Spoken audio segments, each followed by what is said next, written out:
आप मुझे दिखा रहे हो वो भी एक लाड है। आप लोगों को ये लगता है मैं ज़्यादा आप लोगों के पास रहूँ, मैं कम रही, वो नाराज़गी है। इसके अलावा इलाके में कोई नाराज़गी नहीं है। और परिवार में जहाँ 4 बर्तन होते हैं तो खटकते भी, अपने से ही कहो जावे कई बाहर वाला से बर्तन कहने जान दूंगा, ये हमारे कोई दिक्कत ना है। आज वाकई बच्ची ने देख के बहुत खुशी हो रही है कि मैंने 24 साल को सपना पूरा कर दूंगा, तो आप लोगों में भी कितना फख्र महसूस होगा। मैं आप पर यकीन दिलाना चाहूँ कि आने वाला टाइम में कामा एजुकेशन का हब का नाम से जाना जाएगा। दुनियाहीन पढ़न को आएगी बाहर सुना कि हमारा बच्चा भाई। जो मेरा सपना, मेरा भी नहीं बल्कि चौधरी साहब का जो सपना था कि शिक्षा के क्षेत्र में वो जो विकास करना चाहते थे, आज उसका उद्घाटन हुआ है। ये तो एक शुरुआत है। मैं आप लोगों से कहना चाहूंगी ऐसा ही एक स्कूल नंदेरा में बन रहा है जो रेजिडेंशियल स्कूल है बच्चियों का। अब आप ये सोचोगे खाली बच्चियों के लिए क्यों कर रहे हैं, बिल्कुल नहीं। लड़का और लड़की में हमने ना तो कभी भेदभाव करा, ना चौधरी साहब ने कभी करा। हमने लड़कों के लिए भी 2 रेजिडेंशियल स्कूल सैंक्शन कराए हैं। एक भीमरी रोड पे बनेगा और एक सबलाना में बनेगा। ऐसा नहीं है, हम दोनों बच्चों को बराबर लेके चल रहे हैं।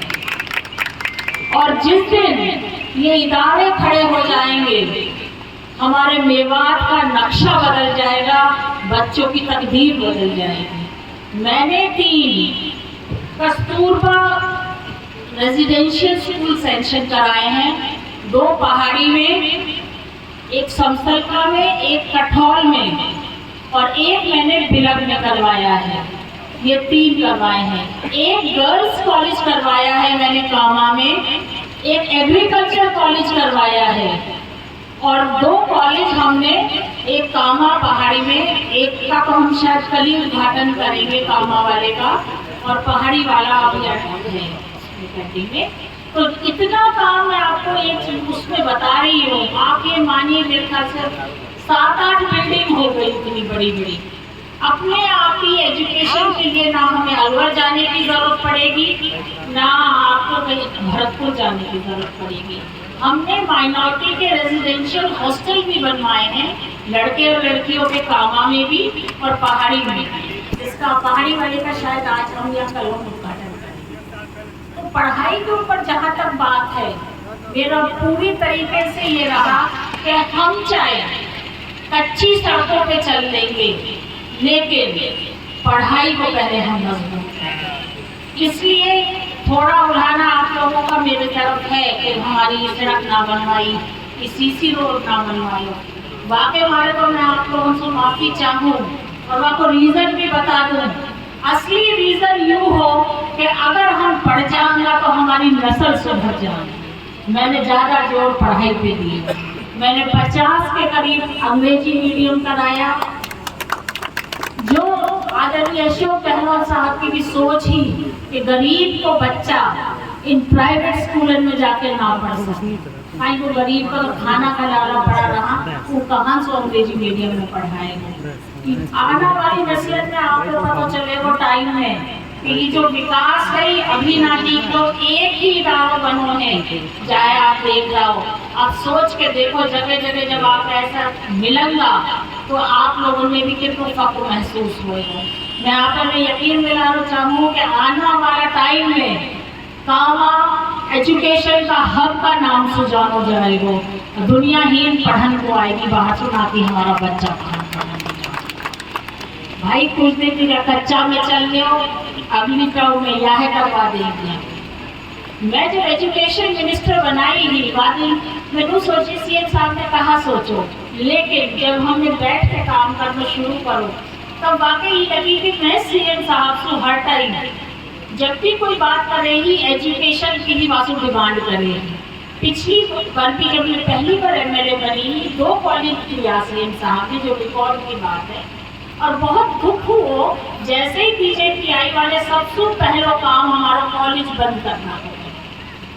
आप कम से कम बीजेपी और कुछ करती तो समझ में आ गए है, लेकिन जैसे कि सांस लेना को हक हर इंसान को है, वही तरीका से पढ़ाई करना को भी हक है हर इंसान को। मेवाड़ क्षेत्र से उन्होंने पढ़ाई छीन ली जाए, जो कि एक बहुत अफसोस है।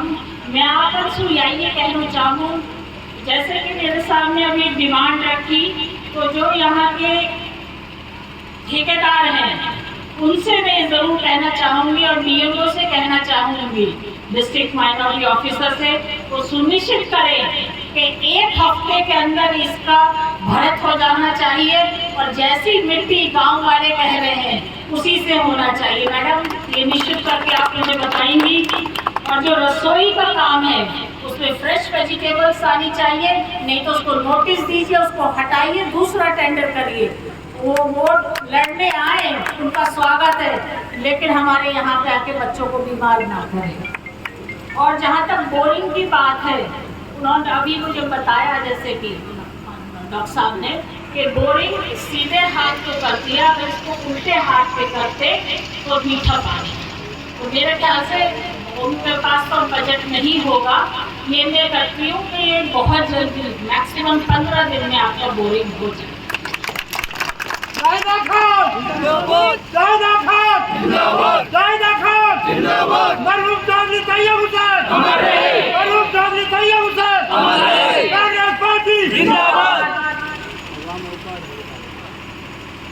मैं कम हाजिरी रही, या की वजह से आप लोगों की नाराजगी जायज है। मैं आज जब मन सुबी आप लोगों से कहना चाहूँ, आप लोगों ने पता है 2 साल कोविड में निकल गया।